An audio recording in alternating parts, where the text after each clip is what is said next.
Coming up this week on Montclair News Lab. As America deals with its latest drug crisis, we visit a local rehab center that for years has found success in using faith to help cure. The renovations house taught me how to live life on life terms. We go up close and personal with Montclair's field hockey head coach. It's also challenging to fill the shoes of someone before you who was very successful. And later, we hope you're hungry because we take you to a food truck festival. Basically, there's a wide variety of, I would say, different vendors that are here. We have over 25 food trucks. From the School of Communication and Media at Montclair State University, this is Montclair News Lab.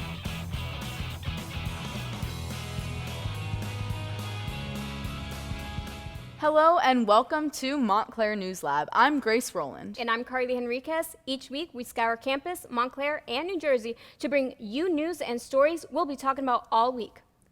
We've seen an epidemic in drug abuse in recent years. According to the Center for Disease Control, as of March 2019, there has been 2,820 reported drug overdose cases in New Jersey. This is a 7.6% increase from a year earlier. Overcoming an addiction isn't easy.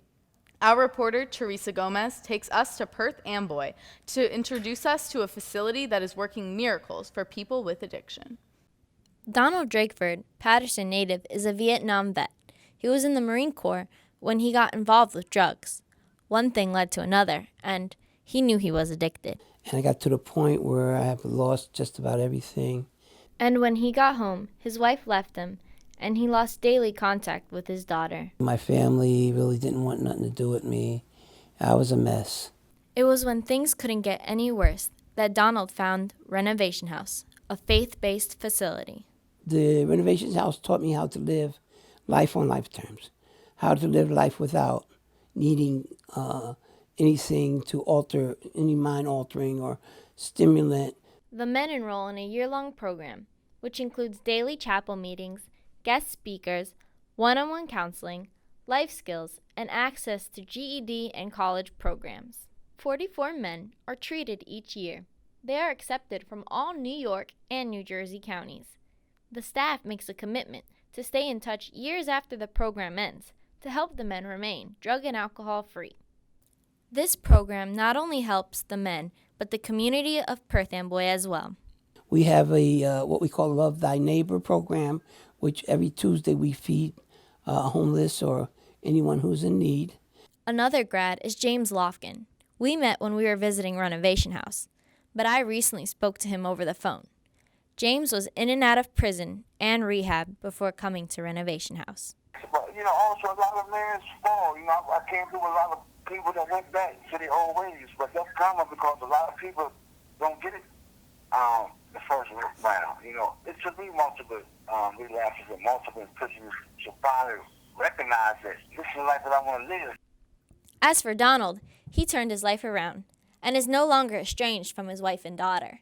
Since graduating in 1991, Donald has gone from patient to grad and now senior staff member at Renovation House. He has become a mentor to men like James. But if you take stuff out and you don't put nothing in, you're just going to keep doing the same things. From Montclair News Lab, this is Teresa Gomez. We are continuing the conversation of addiction with Jennifer Gasparino, a licensed clinical social worker and a professor at Passaic County Community College. Thank you for being here today, Professor Gasparino. Thank you for having me. Do you think there's an increase of addiction in urban areas the past couple of years? Well, I'm not certain that there's an increase in addiction in urban areas. I think there's always been urban areas have always been typically problematic with addiction, so I wouldn't say necessarily an increase. I think what's happening is there's a lot more media and a lot more attention that is being brought to, especially urban areas when we see addiction. Now, why would you say that urban areas are the ones that mostly have addiction? Well, I wouldn't say mostly, but I would say that we typically tend to see a high prevalence of addiction in urban areas because addiction is often systemic, right? We see generation after generation of people who are exposed in high-risk areas to drug use and the lifestyle that goes along with drug use. So what are the implications of early signs of addiction? I mean, that's a very loaded question, right? There's a myriad of things, right? So we look at addiction from a biopsychosocial perspective, right? So there's biological reasons that people may be susceptible to addiction, things that are genetic, right? There are psychosocial reasons that people may be susceptible to addiction. We look at trauma, we look at family patterns. So there's a thousand reasons why someone can be, become addicted to drugs. And once someone is addicted, what can they do to look for help? Well, it depends on whether or not they want to look for help, right? So that's the first step in being able to make a change in lifestyle. Insurance plays a huge part in how you go about seeking help. But there are many, many facilities within the state of New Jersey and across the country that can help people with treatment, different treatment modalities based on what they can afford, based on what programs offer, and what people are looking for. What about the people who rebound, right? Who are just coming out of prison and who are back on the streets? Is there enough being done for those type of people? Not everybody who comes out of prison is in prison for drug use, right? So I think that's really important to make that distinction because sometimes we assume that people who are in prison have drug affiliations, and that's not always the case, right? There are lots of reentry programs. There are lots of programs that take care of people who are coming out of the system. It just depends. It depends on how they come out. If they come out on parole and they're required and they do have a substance use issue that they need to address, then they may be mandated to a specific treatment facility, or it's really hard to say as to what people might need. Mm-hmm. It needs to be a case-by-case basis. Well, thank you so much for clearing all this up for us. We really appreciate you being here today. Sure. Thank you. Thank you for having me. Each week, we check in with our school's newspaper, the Montclarian. Let's see what they covered this week.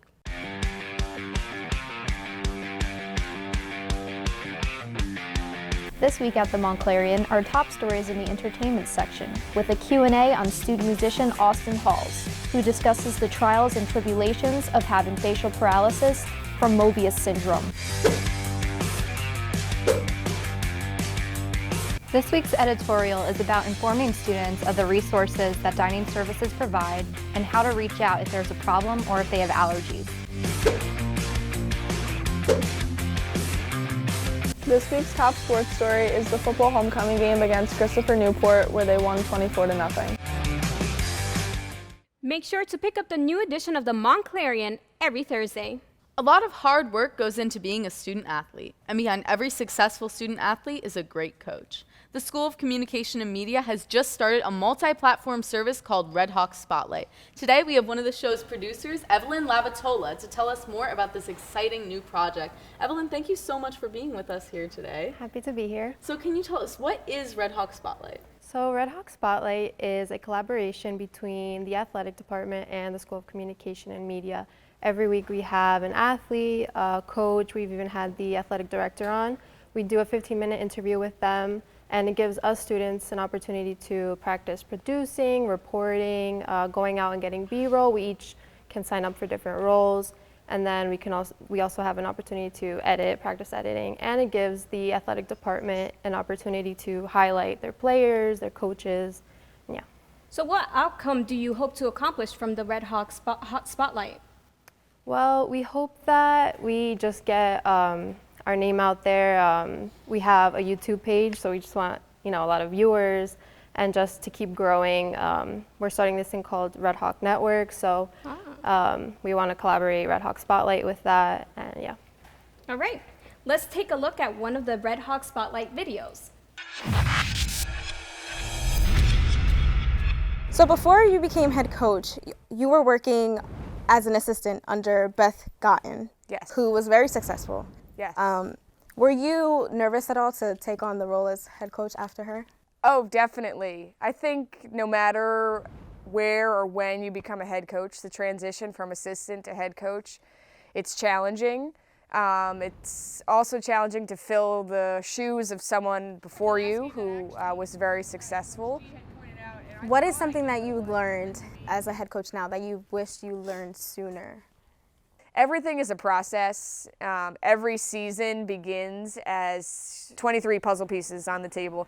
Yeah, the coaches, like we have like 5 coaches, so that's 28. And how does everybody fit together? And you can't just like slide all the pieces together and make it look perfect. It takes time and analysis and working with the different pieces to make it work. And as a brand new coach, you want everything to be perfect on day one, and that's not possible. Now, I did read an article about you when you were a student athlete, and you said that your passion was candy.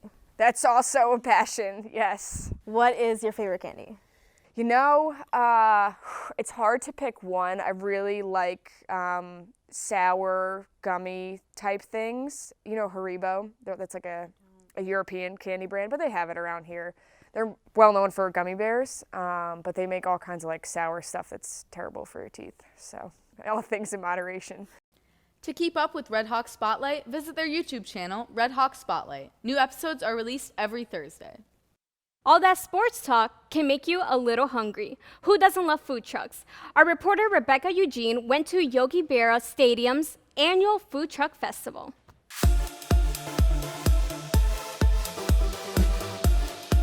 We're here at Yogi Berra Stadium for their 2nd annual Food Truck Festival. It's a family event filled with food, drinks, and games. Let's check it out.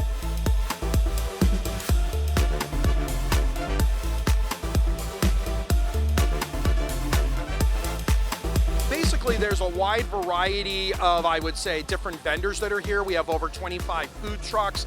We have different beverage companies, games and entertainment. Over there? The name of the food truck is Cat-Like Reflexes. So what specialties do you guys serve here? Specialty is the tornado potato, which is right there. The tornado potato, that's the one I'm gonna make.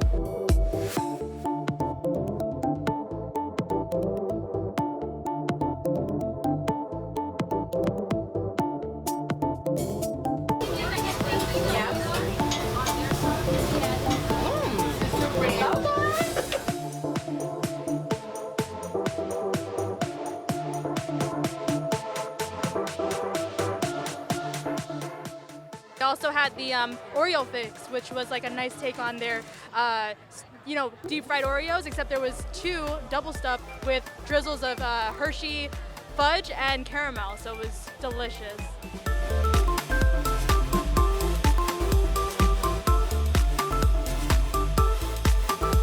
We started Pita Bowl in March. We're thriving so well. Today I have another good special, which is our baklava.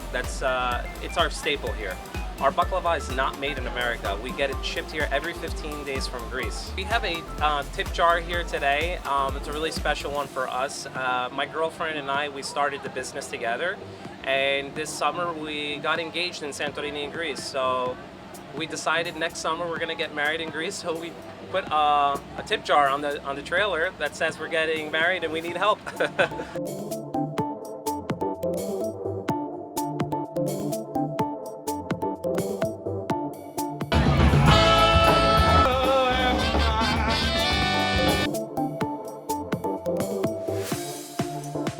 The Food Truck Festival was an amazing experience. There are people of all ages enjoying themselves.